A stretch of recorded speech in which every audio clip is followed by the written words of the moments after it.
Welcome everyone to today's Ninja Skill Booster, Influence Like a Ninja. One of our monthly sessions that we offer for free, 30-minute session with a particular topic we choose each month to give you some motivation, some inspiration, some thoughts. So I'll get stuck into today's session. I would like to start by acknowledging the traditional custodians and owners of the land that we're all coming from today. I'm coming to you from Guringai land, the northern beaches of Sydney, and would like to acknowledge the traditional owners' care of land, culture, air, sea, water, and acknowledge their leaders, past, present, and emerging. So thank you very much, everyone, for joining us today. Here are my contact details. If you would like to get in touch with me at all, you will get a follow-up email after today's session with the recording of today. Also, you can connect with us on social media if you like. We post a lot of great tips and ideas and also information about upcoming events like this. So please feel free to get in touch with us at any time. Think Productive, if you don't know, is a global company, global organization with our vision of creating a work revolution where everyone loves Mondays. This is how we summarize the great work that we do to help everyone get more fulfillment out of their work and reduce their stress. Our business was founded by Graham Alcott, who wrote this fantastic book you can see on the screen, How to Be a Productivity Ninja. And I became a ninja when I read this book nearly 10 years ago now. And I loved it so much that I started this business here in Australia and New Zealand and left my corporate job, which I'd been doing, corporate career, which I've been doing for many years. And we love what we do here at Think Productive. Ninja Julie is with us today as well and will be joining us or coming in and sharing an example shortly with an exercise. So thanks, Ninja Julie, for that. Today's session is going to be quite fast paced as usual because we like to share a lot of content with you. Today's session is coming from our workshop called Influencing and Persuading, our 4-hour workshop where we go deep into this topic, uncovering the psychology to transform your influencing skills. So today we're sharing some content from this as we only have 30 minutes. We're obviously not sharing all the content. We go a lot deeper than where we're headed today, but I'll share with you some really great thoughts to get you thinking. In the full workshop, this is what we cover. These many different topics around influencing and persuading. Today we're focusing on personal brand, skills, and style. So you'll get to know those well today. In addition to that, culture is around how our organizational culture affects our ability to influence and persuade. Strategy is doing a bit of deeper work around planning who I want to influencing and persuade and thinking about them and how I might go about that. Psychology, we just go a little bit deeper or a lot deeper into how people think, how people work, how we and others work in this space of influencing and persuading from a psychological perspective. So today it's personal brand, skills, and style. So let's start with personal brand. And by the way, like we do in all these Ninja Skill Boosters, if you haven't been with us before, I'll share about 20, 25 minutes of content. There'll be lots of activities to do, and I'd love you to use the chat for this. As you use the chat, please just make sure you're sending it to everyone, not hosts and panelists, so we can all see it. And at the end, I've got a couple of special offers for you as well. A couple of giveaways. We love doing giveaways to our past, present, and future clients. So yeah, let's get into personal brand. To think about personal brand, it's around thinking, who am I and how do I show up? Some people call this like your aura almost. How do I show up? How can I optimize the way that my personal brand appears in all the different ways that I show up?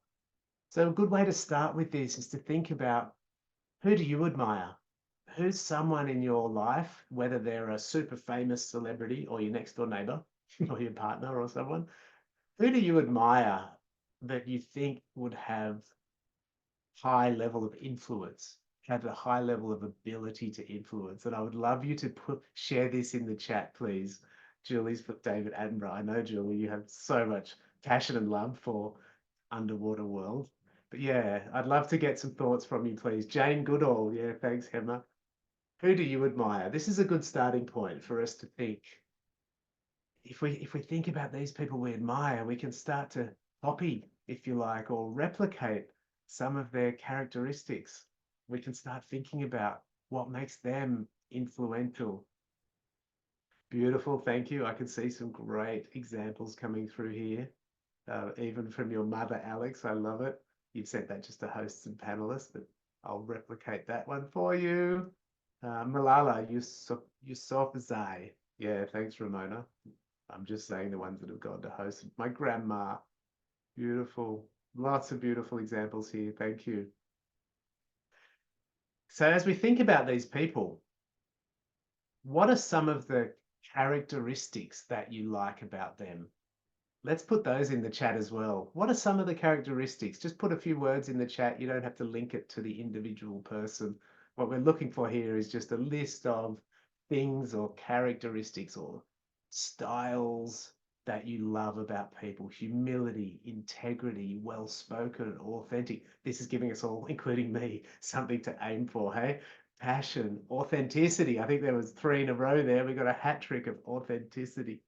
Generous, loyalty, kindness, resilience. Yes, thank you, everyone. What a great list of characteristics to aspire to. Thank you. All right, so now we're thinking there about other people, okay? When we're thinking about this space of our personal brand, we obviously need to now turn that lens towards ourselves. And a lovely thing to do, and you've got a beautiful list in the chat there of examples, but think about your personal brand. And you don't need to share this in the chat, but maybe write this down because we've already got a lot of examples in the chat. But think about your personal brand for a minute here and think, what would be 3 words that you'd like others to say about you? This is one of the activities we do in the workshop. 3 words, as I say, you don't need to put this in the chat. Have a think. Out of that huge list, what are 3 words or 3 characteristics you'd like other people to say about you? It's an interesting reflection, isn't it? I'll just give you another 30 seconds or so.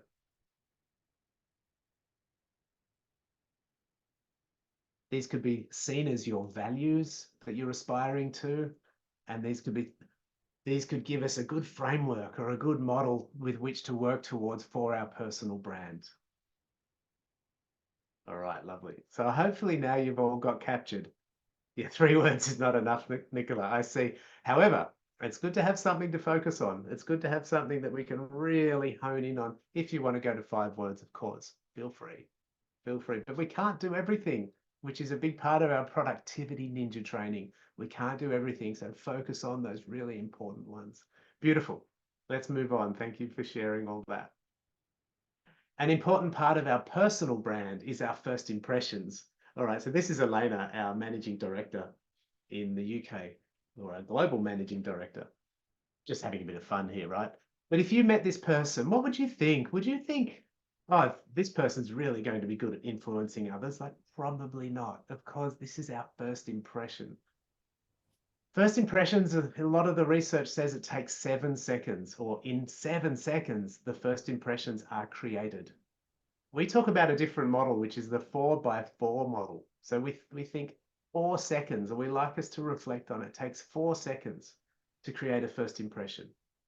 First impressions come from all different factors that we could be thinking about: our facial expression, our clothing, our haircut. Some people even said, someone said to me the other day in a workshop, they said, our smell, our smell is one of our first impressions, our facial expressions, our body language. So in this 4x4 model, 4 seconds to make a first impression. And then there's 4 minutes that we call second checking. So in this 4 minutes of second checking, people are like really checking us out. Was my initial impression right or not? And it's after those 4 minutes, it's locked in. After those 4 minutes, it's very hard to change our impression that someone has formed of us. So we need to be very aware of how we show up initially. When that Teams call first starts, I remember meeting a client online the other day who I hadn't met before. And the first thing I saw when they turned on their camera was a big smile. Whereas often we're like, oh, how do I turn this on? Where am I going? I just saw a big smile and it makes such a beautiful connection. So that was a nice lesson for me. Make sure I'm ready when that camera comes on. All right. Another thing that affects our first impressions, if you like, is our tone of voice.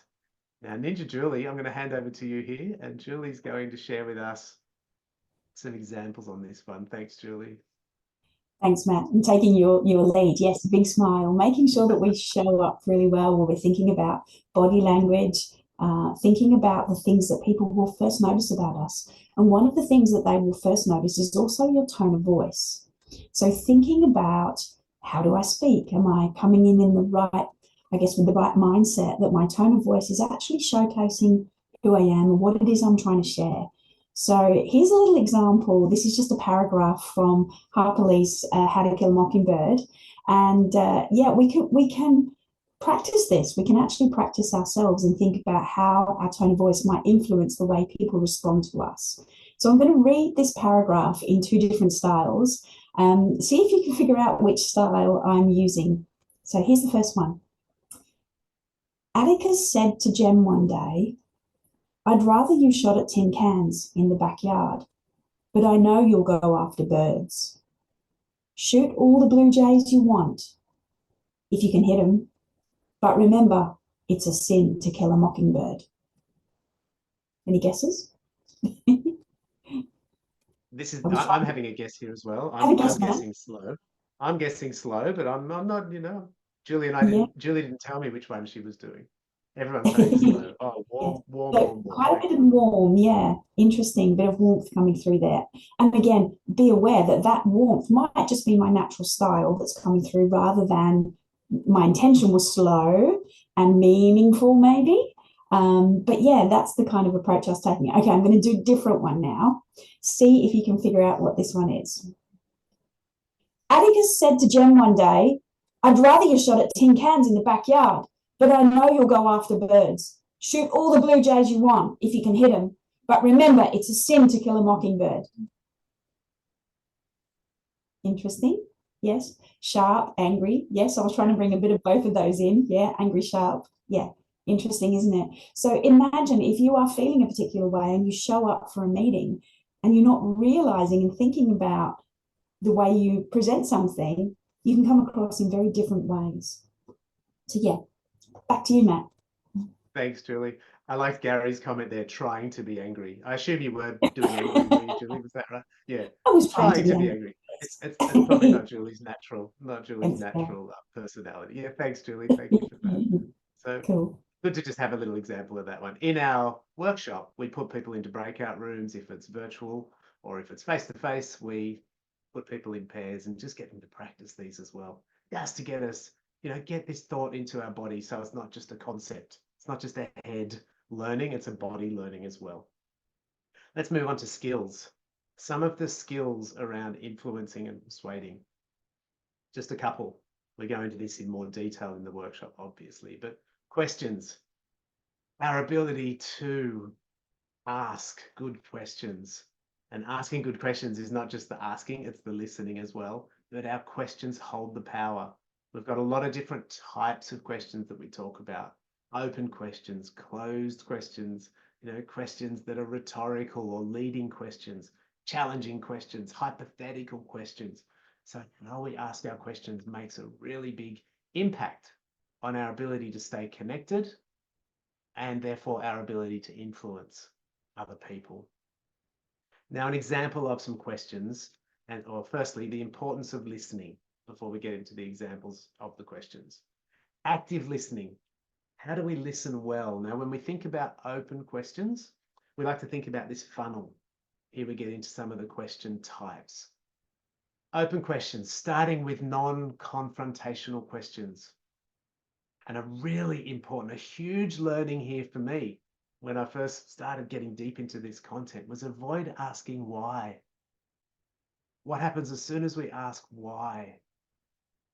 People get defensive.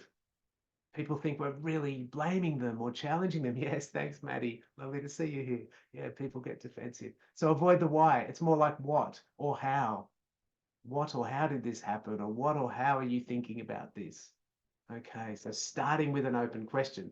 And as we move through the funnel, once we've done some good listening here, because the listening is important, we can start probing. We have to listen. We have to listen well. And depending on what is said, we can start probing deeper. And as we go down this funnel, once we do our probing and we're getting more information, we might be able to finish with a closed question, which is more specifically an answer. It might have a yes or no answer, or it might have, a very specific topic in there that we're wanting feedback on. But the closed question is really getting to this point of yes or no. Now, as we're doing this, the importance of listening here is sort of shown by this Venn diagram. As they're talking, they're revealing information as the other person's talking. As we're listening, we're understanding that information better, and the understanding comes in the middle here. So this is the importance of revealing what we need to say, letting them talk, letting them reveal what they need to say, but the listening and the intersection is the thing that actually creates understanding.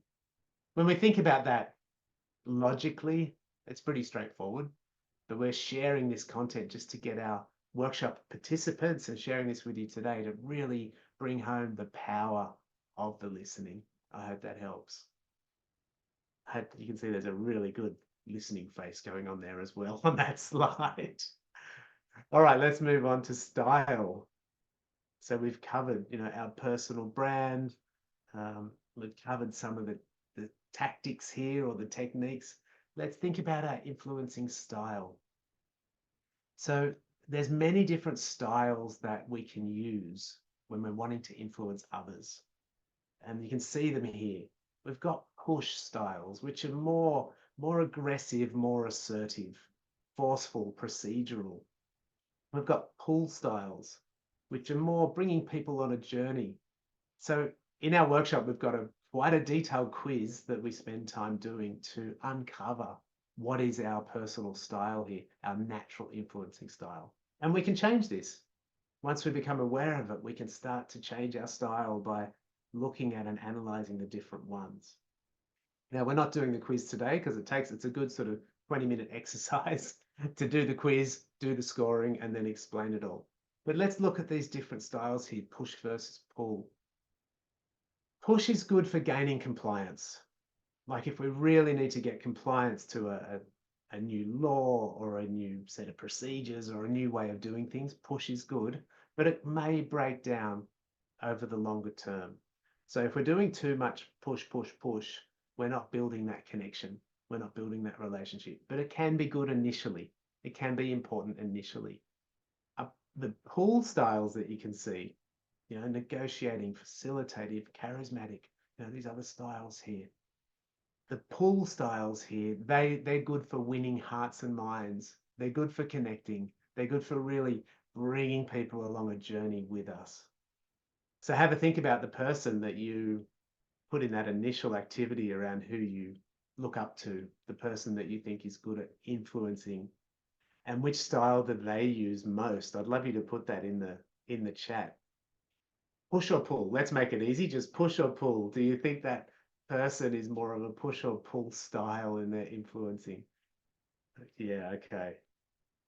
It's pretty clear, isn't it, that pull wins long term. Like we might need some push at the start. Yeah, that's right, Fran. A balance might need to be there.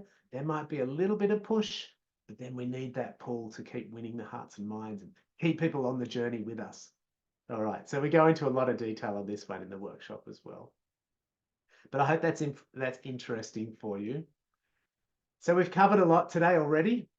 We've covered personal brand, how we show up, our first impressions, our tone of voice, the skills, particularly around questioning and listening, the questioning funnel, the importance of that questioning funnel, starting with the open questions, avoiding what word, why. If that's the only thing you take out of today's session, that'll be really powerful. Avoid that why question. So that they're the skills, and then moving into the style, push versus pull, getting us to think about our natural approach to this. So many of you know in our workshops, we always like to finish with some type of action. something that you can take from here. And even though today's a short workshop, it's something you can take from here that you're actually going to do. So it's not just theory. If you leave today, even in this short session, if you leave today and just think, oh, that was interesting, but there's no action, there'll be no change. And we love to create change. So I want to give you a minute here to think, what will you do now? Not right now in this moment, but what will you do as a result of this session? I will stop talking for a minute. Do a little bit of reflection, a little bit of journaling. What could you change? And feel free to share it in the chat if you like. Thank you, Katie. I will stop talking for 1 minute.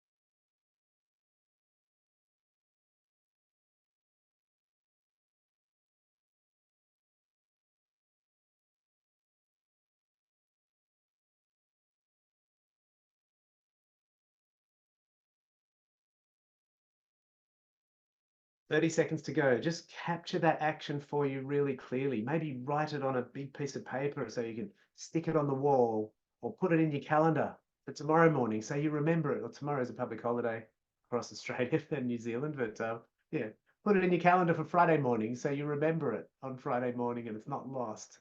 Put it somewhere that you will remember this. All right. Thank you, everybody. Some great comments in the chat there. I'll share some of those in the follow-up email as well so that you can see without people's names, but I will share some of those thoughts. So as I shared, this content today came from our influencing and persuading workshop. Please don't leave yet because I've got a couple of great offers or gifts for you coming up. The influencing and persuading workshop is our 4-hour session where we go deep into this. If you'd like to read more about the influencing and persuading session, I'll put the link in the chat for you where you can see that on our website. That's just a screenshot of the website. So if you want to read more about that workshop and learn about it, have a look at the website. Upcoming news, upcoming events. What I've got for you all to share here, we have our 6 Weeks to Ninja program starting on the 2nd of May. There's a few spots left in this one. So if you're keen on checking out the 6 Weeks to Ninja, it's a brilliant program. 6 weeks, 2 hours a week online with a group of about 15 people where we go deep and you get to practice. So that one's coming up. So if you'd like to check out the 6 Weeks to Ninja program, I'll put this one in the chat for you here as well. And the other event we've got coming up is our Microsoft for Productivity Ninjas public workshop. Now I've got a couple of special offers for you for these. I just need to stop the recording first. The Microsoft for Productivity Ninjas public workshop on the 30th of April. This is a biggie. It's 6 hours. We go deep in 6 hours all around how to use the Microsoft tools, a whole range of Microsoft tools, how to use them better, how to get them to support our productivity. So that's our Microsoft for Productivity Ninjas workshop. I'll put that in the chat for you as well. That's our public workshop coming up. We can also run that in-house for your teams. All right, thank you so much, everybody, for joining. I'm just going to stop the recording now and share with you those special offers. I don't like to record those, but thank you so much for joining us and watching this recording. If you are watching the recording, please get in touch if you have any questions.